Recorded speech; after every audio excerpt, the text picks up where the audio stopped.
Got our very first tomatoes, guys. These are 10 fingers of Naples, I believe they are. They're supposed to be really freaking awesome. And the guy we got them from said they're supposed to be like an equivalent of those tomatoes they feature on like really, really fancy cooking shows. So in other words, they're supposed to be winners. This bell pepper, sweet. I don't think I shared this in a video, but I've been pruning the basil.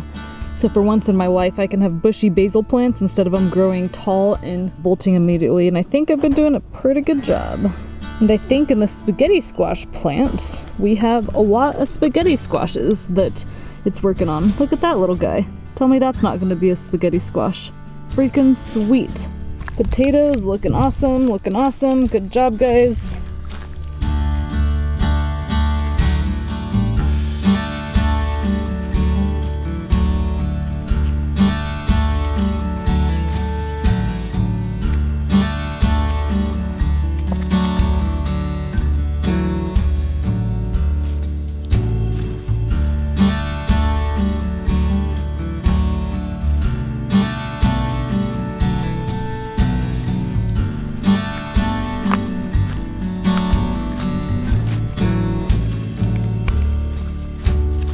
This is my second greens bouquet, guys. What do you think? I love it.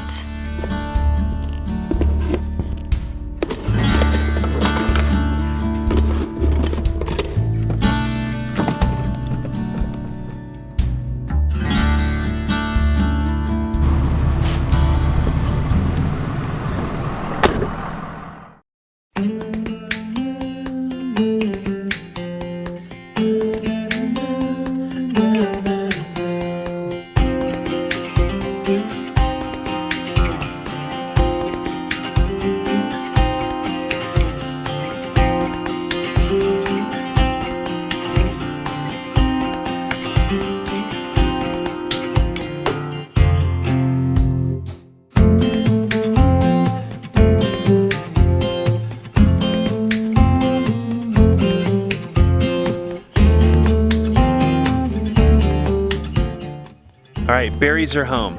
Man, it feels good to harvest almost 4 gallons of raspberries.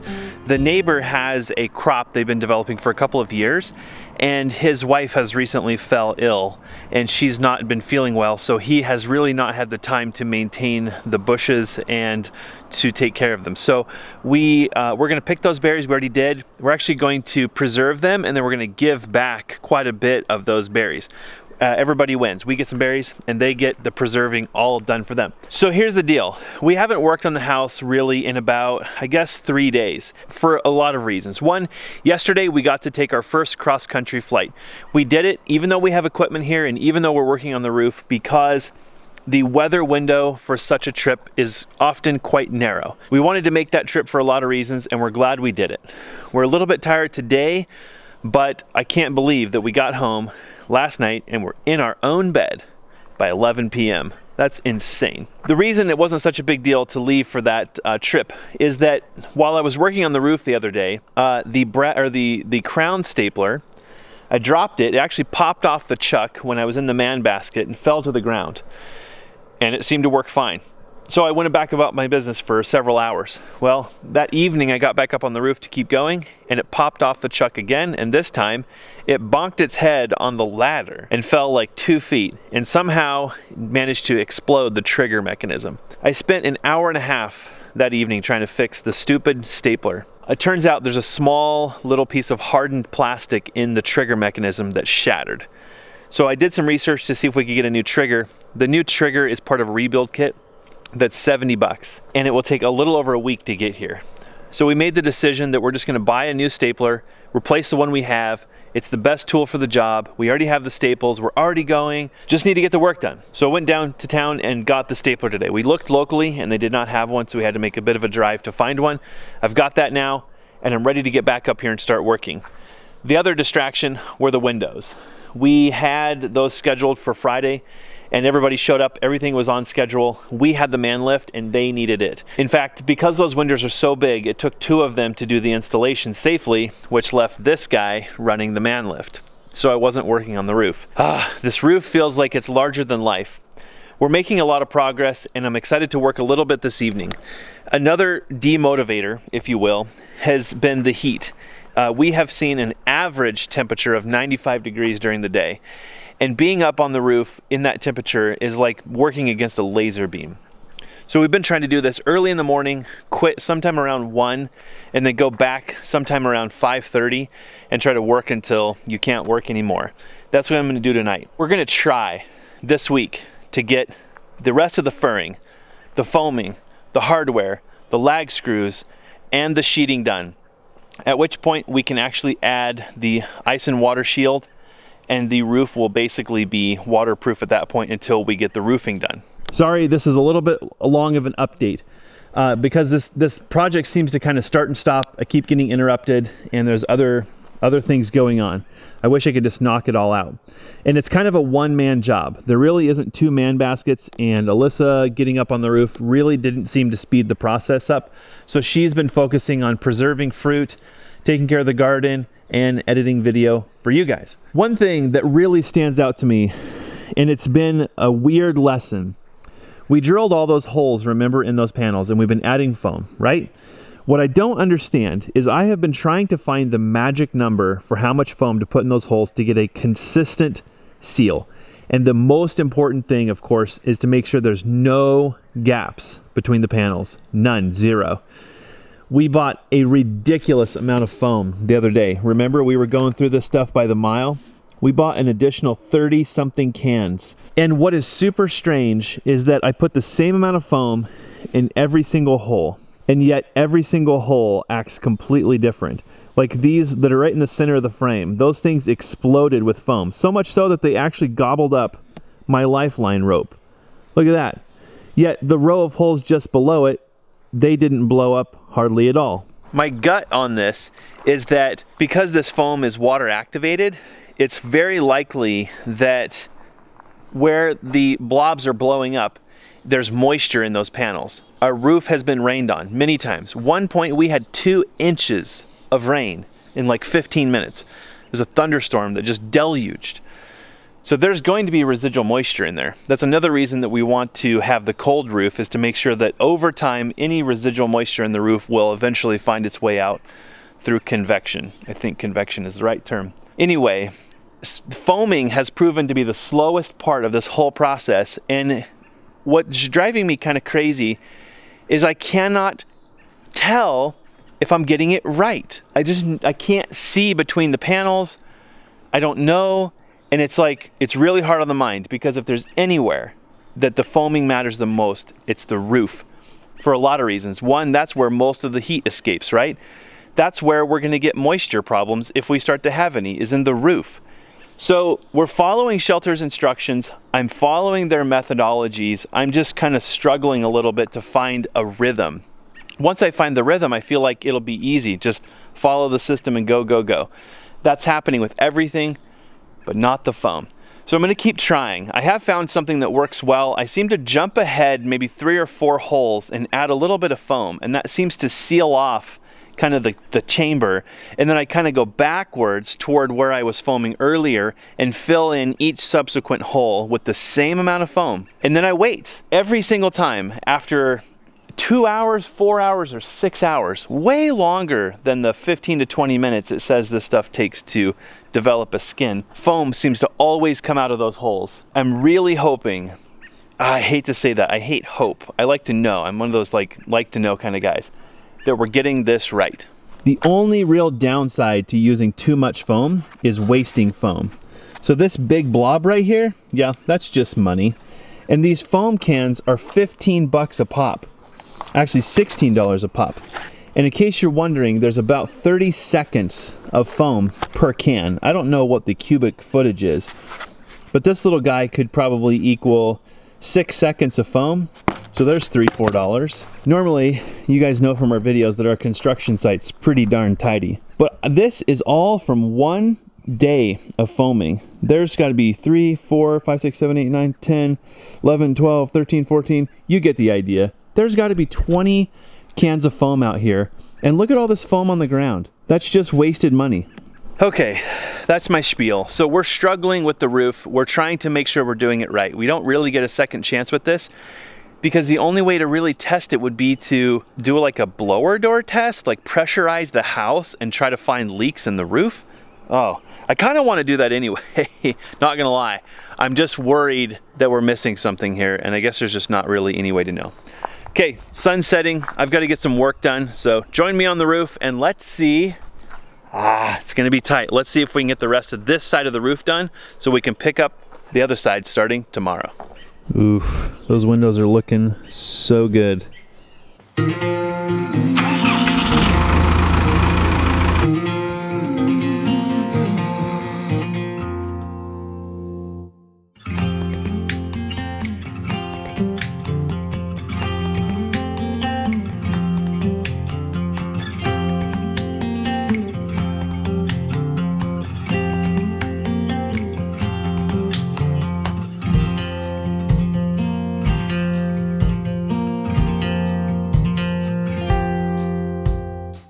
Just dawned on me that I better double check this before I get all the way up there and realize that it has a different style quick connect.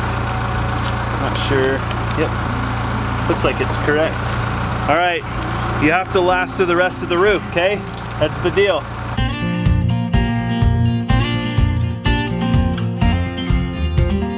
So far, getting up here has involved Alyssa running 50 errands for me because I keep forgetting everything, because I had to move out of my man basket so that the window people could move in. Thanks. Getting really good at this.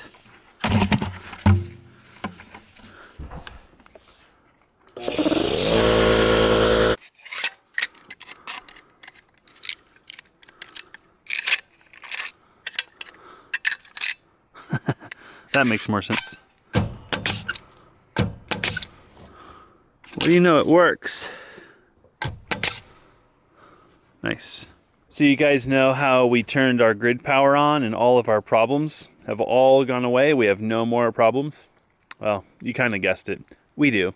So the thing is, the outlet that we're using, it's about 200 feet from the house. And so we have extension cords, redneck, right? Run all the way across the property to the house, to the RV, to this, to that. The problem is 120 volts is no more immune to voltage loss over distance than low voltage is. Well, it's a little more immune, but not immune completely, right? So here's the thing. Alyssa is inside the hot RV right now, 91 degrees, and she's editing video. And I have to commandeer the power because with the 15 amp breaker, we don't have enough current available to run the air conditioner and the compressor, even though the compressor only turns on like every 45 minutes. So poor Alyssa, thank you, love, for hanging out in the hot RV and editing video. We all appreciate it. So it looks like I stopped because I still have furring up there. And so I'm thinking, I got on the ladder, I got up there, the nailer stopped working, and then I had to come down and mess with it for an hour and a half. All right, so we'll pick up where we left off, getting the furring installed. First, we have to free my rope from all the foam bondage. Awesome. So I'm pretty sure this lifeline is now ruined because of this foam.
So what's super rad about this furring versus that furring is that this is leftover wood from cutting the timber frame that was subsequently turned into lumber and then turned into scraps.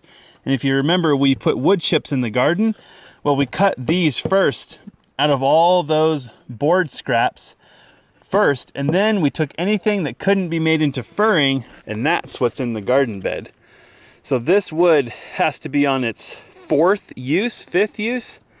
That feels pretty good. All right, time to go up and knock out the hardware. Looks like we'll have to move our ladder in a second. Those with a keen eye will notice that these lags are all over the place. I do not know what we were doing. I think we were just in a hurry or hot or tired or all the above when we put all these lag screws in on the ground, and they are just, I don't know, drunk.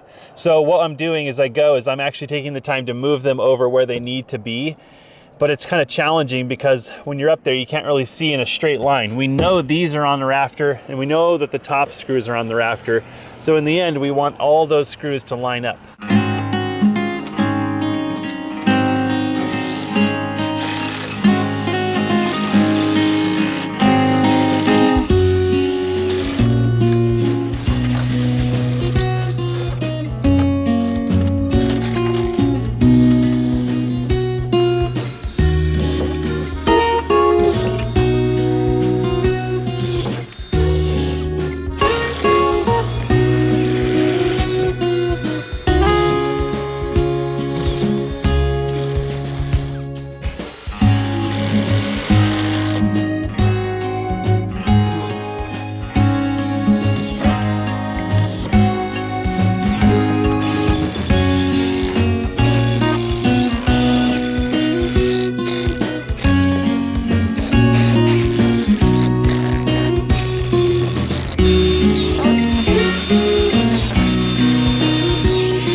I think probably the most challenging part of foaming these panels is that we were supposed to, in a hypothetical world, get them completely tight to one another. And you recall we made that chase for foam on the side of the panel, right?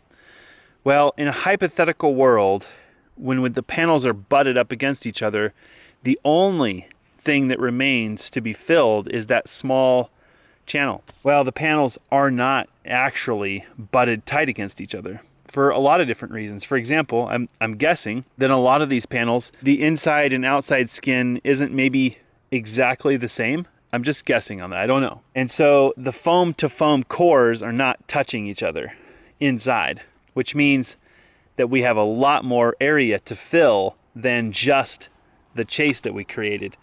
And remember, these sips are 12 inches thick. So if that gap is maybe, let's just say it's 1/4 of an inch by 12 inches deep by 44 feet long. Kind of makes sense why we're going through so much foam. And then you do that times, I think we have about 10 panels up the roof. Gives you some idea about the amount of foam that we're putting in to replace the gaps in the foam.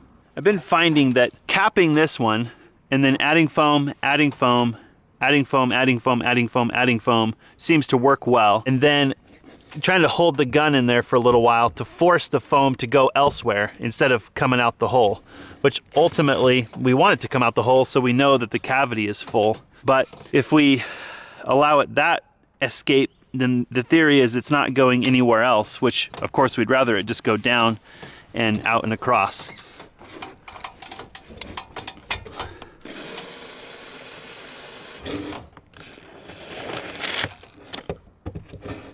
And then sometimes when I'm foaming over here, it becomes obvious that that foam has done a good job of moving this direction, because as soon as I try to shoot foam in the next hole, it blows out. But I can't see that, right? So I'm just guessing. But I don't know that that's happened over here. It sounds like the foam wants to come out.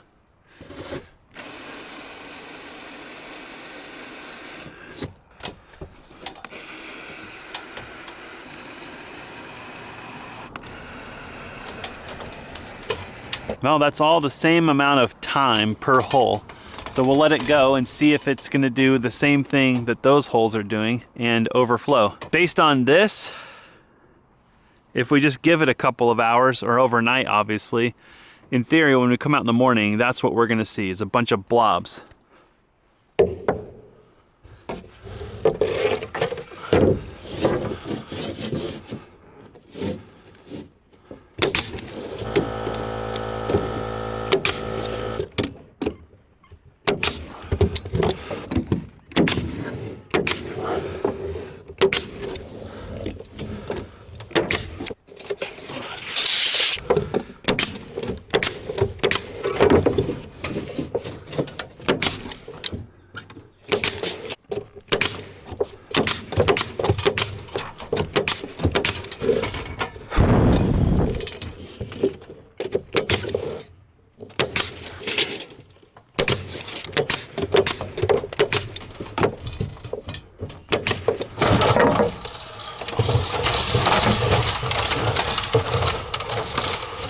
Stupid foam gets on everything. Grr. Sticks your tape measure. God.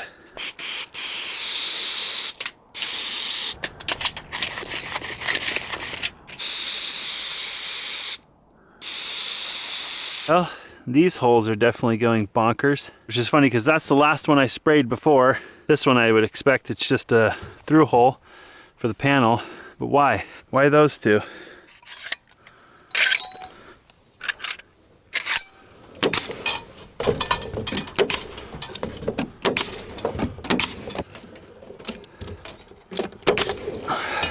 So this is pretty much what this whole experience has been like. Just an absolute nightmare mess. I don't know. I see why people do this stuff on the ground. Because dragging your harness, your tape measure, your hands, your clothing, tools, your hoses, your staplers, everything through this foam. I guess the only reason we're even doing it this way is because we're trying to keep from going across the roof like 5 times. Trying to just go across the roof once or twice, I guess. No. Bye, tape measure. Guess that tape measure was done anyway. Not having fun. This is really annoying. So now I have to go up here and foam in this hole, right? Because I have to move my ladder over. And guess what? Now I've just got a crap ton of foam again. And I'm gonna drag all my crap through it again. Brand new stapler. All of our air hoses are all covered in foam. Pretty sure this stuff tops the mastic for the stupidest thing I've ever dealt with. The mastic gets all over everything because the stupid tube won't stop spewing after you release the trigger. I think there's air in the tubes or something. I don't know. Even on a cold day, when you let go of the trigger on the caulk, it just wants to. And this foam is like twice as stupid. So I think I've got 3 rows of furring left to go. 3 rows. I'm tempted to just hammer that out and not put the foam in tonight. And then come up here in the morning, foam my way down, and just be done. Be done with this side of the roof instead of having to go up and down through my foam. Which, I guess in hindsight, maybe we'll try that on the other side. Maybe we'll just not foam the roof at first. We'll just do furring and hardware, and then we'll go back across the roof, and we'll foam our way across and just keep our lifeline and all of our tools and everything out of the foam. I think I can get this done, but there's not going to be a lot to see because it's just getting too dark. Thanks for joining me. I'm sure this video felt a little chaotic. That's because it is. Life's pretty chaotic at the moment. We're kind of just minute by minute, it seems like. I don't even know what day it is, so rant over. See you guys tomorrow.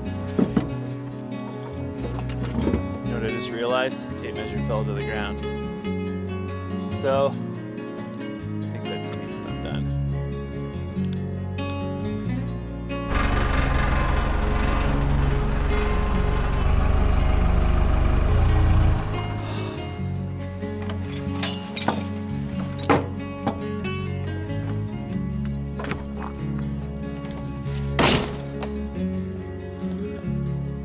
So far we've killed 2 tape measures. That means this roof will cost us 4 tape measures. Isn't that crazy?